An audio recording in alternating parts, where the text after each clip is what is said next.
Hi, ఏం చేస్తున్నారు? రత్నం cooking ఛానల్కి స్వాగతం. ఇవాళ దోశ పిండి వేసాను. రాత్రి దోశ వేసుకుందామండి. నాకు ఊతప్పం అంటే చాలా ఇష్టం.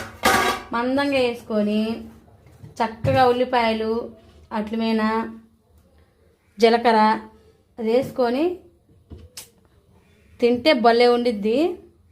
ఇలాగా చాలా టేస్ట్గా ఉండిద్ది. అది వేసుకోవాలి. నాకు చాలా ఉల్లిపాయ అట్టంటే చాలా ఇష్టం. జీలకర్ర కొద్దిగా ఉల్లిపాయ కలిపేసా సన్నగా తరిగి ఇది అట్టు మీద వేద్దాం. అలా మందంగా వేసుకొని కొద్దిగా నెయ్యి వేసుకొని అట్టు పోసుకొని తింటే సూపర్ అంటే సూపర్ ఉంటుంది. అలా మందంగా బాగుంటుంది.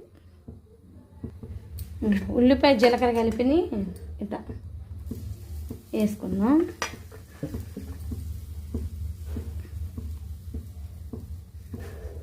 బాగుంటుంది, టేస్ట్ బాగుంటుంది. ఉల్లిపాయ జీలకర్ర ఇలా కలిపి వేసుకుంటే అట్టుమేనా కొద్దిగా నూనె కొద్దిగా వేసుకుంటే ఎక్కువగా చాలా బాగుండిద్ది. ఊతప్పం ఇట్టా బాగుండిద్దండి, టేస్ట్గా ఉండిద్ది వేసుకుంటే.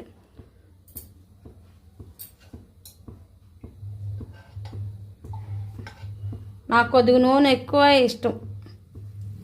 ఎందుకంటే ఉల్లిపాయ నూనెలో ఈ అట్టు కానిక నూనె దీంట్లో బాగా మగ్గితే చాలా బాగుండిద్ది.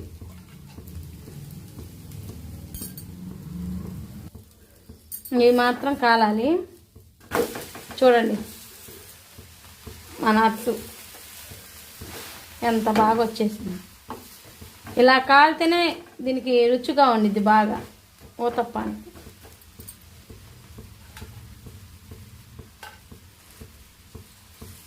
కొద్దిగా తిప్పినాక మీరేం టిఫిన్ చేశారు? సబ్స్క్రైబర్స్ అందరు బాగున్నారా? కామెంట్ పెట్టండి.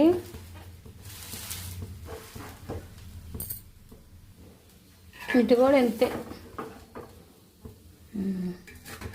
అది ఇంత కొద్దిగా కాలితే బాగుంటుంది, టేస్ట్గా ఉండిద్ది. ఉల్లిపాయ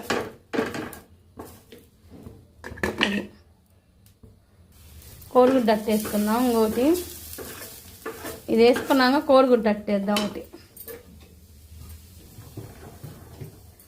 నిన్న అట్టుకి నానబోసానండి. నానబోసేసి మరబట్టేసి గ్రైండర్కి వేసేసాను.